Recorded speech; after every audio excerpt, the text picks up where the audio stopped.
I'm Alan Dale from Gale Force Winds. It's great to be here in conversation at DEFSEC 2024.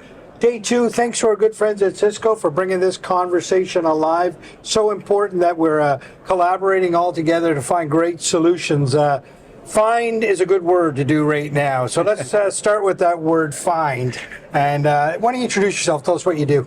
Yeah, so I'm Andy Tipping. I'm the co-founder and BD director for Xelim. And yeah, we set out with a problem. How do you find people in the water? Very difficult thing to do. People are very small.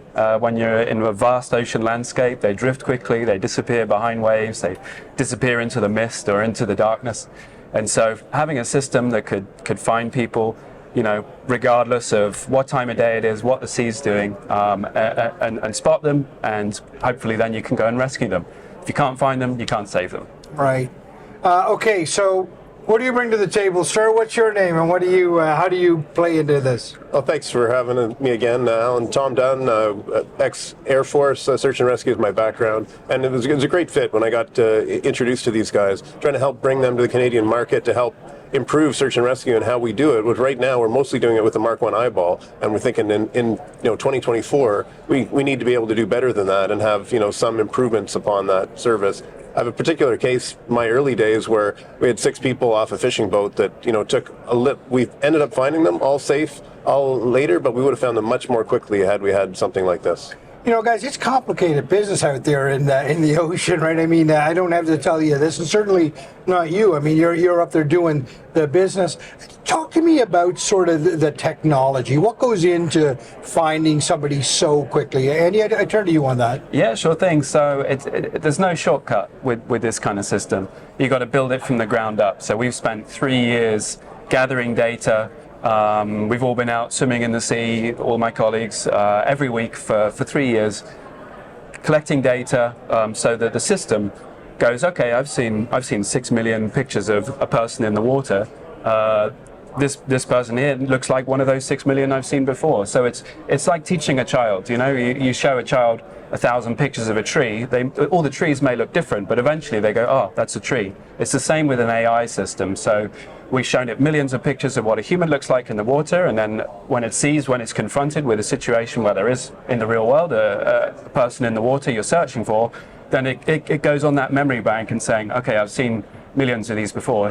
Here's what I've seen before. This is a detection. I'm going to flag this, and then that gets flagged, and could be in the bridge, could be in a remote SAR coordination center, and someone can go, okay, there's a person. And the great thing is that the system doesn't get tired. It doesn't need a coffee break. It's always watching. It's the human searcher. We're fallible. Our eyes are affected by age, fatigue, and all the rest of it. And so this system is really supporting the human searcher. It's giving you eyes that are not blinking. It's giving you eyes that are seeing in the dark and that are able to spot a human when perhaps you or I might miss it. What kind of accuracy are you getting at, and what kind of ranges are we talking about here? Yeah, so accuracy is hugely important. You don't want to be spotting dolphins or seals and setting off alarms unnecessarily. So huge amount of work went into making sure that the system doesn't flag the wrong stuff, right? We've done some objective measures, and we can spot the human head from 300 meters away in pretty sort of rough sea states. That's something that's no larger than a football from 3 football fields away. Wow. Ideal customer, what do you see as being the ideal customer? You're a guy who's done the business, so where do you see the use case for this?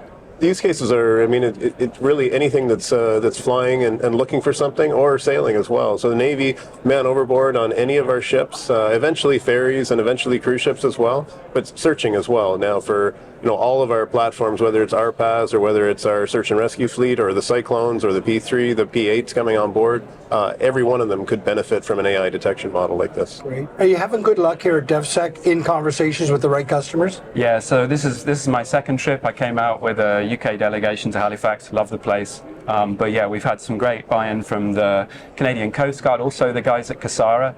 And we've had some fantastic conversations, and we've actually done a demo back at Cove back in May, which went really well. So we're sort of following up on that, keeping the conversations going. And I think Canada's got a bit of a unique challenge in terms of the geography you have and some of the wide open search areas that you're dealing with. I think credit to the teams and what they do, and we're just trying to make their jobs easier. But yeah, no, Canada's somewhere we're very keen on, and we've been welcomed here. So yeah. You're seeing some good pathways into work with Canada right now, whether that be through Cove, whether through the Navy or the Coast Guard. Are you seeing some good pathways now? Yeah, we've begun. We involved Zoe and Zellum at the National StarX 3 weeks ago with CASERA, the Civil Air Search and Rescue Association, working on a partnership with them to move that forward with data collection to eventually have a long-term relationship with them. And then great interest right now from Coast Guard, Navy, Air Force that we're following up with. Great system, guys. A great solution. Thanks for coming on and telling us all about it. Yeah, no problem. Thank you. Thank you.